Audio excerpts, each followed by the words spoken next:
అందరికీ నేను మీ సరిత. నేను ఈరోజు భక్షాలు చేస్తున్నానండి. భక్షాలు అంటే అందరూ తెలియకపోవచ్చు, కొందరు బొప్పట్లు అంటారు, కొందరు భక్షాలు అంటారు. మేమైతే భక్షాలు అని అంటాము. చూడండి, ఆల్రెడీ నేను బెల్లం కట్ చేసుకొని కడాయిలో వేసుకున్నాను. పప్పు ఉడకబెట్టుకొని కూడా ఇందులో బెల్లం కరగంగానే వేసుకున్నాను. ఇందులో కొంచెం నెయ్యి వేసుకున్నాను. అలాగే ఇలాచీ పౌడర్, కొంచెం సోంపు, కొంచెం వాము, చిటికెడు అంతే, ఎక్కువ వేసుకోవద్దండి. వేసుకొని బాగా కలుపుతున్నాను. చూడండి, ఇది చాలా గట్టిగా కావాలి.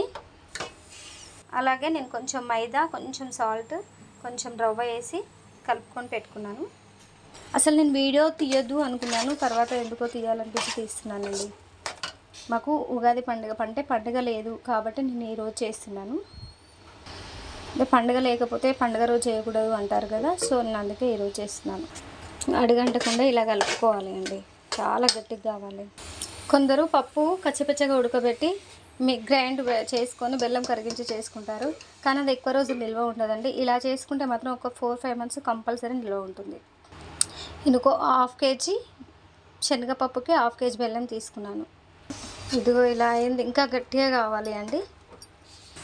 ఇంకా కొంచెం నెయ్యి వేస్తున్నాను, కలుపుకోవాలి. స్టవ్ ఆఫ్ చేసుకుందాము. ఓకే, చూడండి, దీన్ని చల్లారనివ్వాలి. చూడండి, ఇలా అయింది. ఇది నిల్వ ఉంటుంది, ఎప్పుడంటే అప్పుడు కావాల్సినప్పుడల్లా చేసుకొని తినొచ్చండి.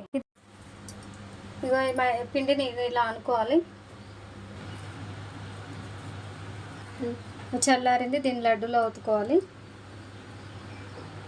పిండి ముద్దలో ఇప్పుడు పూరీ ప్రెస్ పైన ఒత్తుకోవాలి.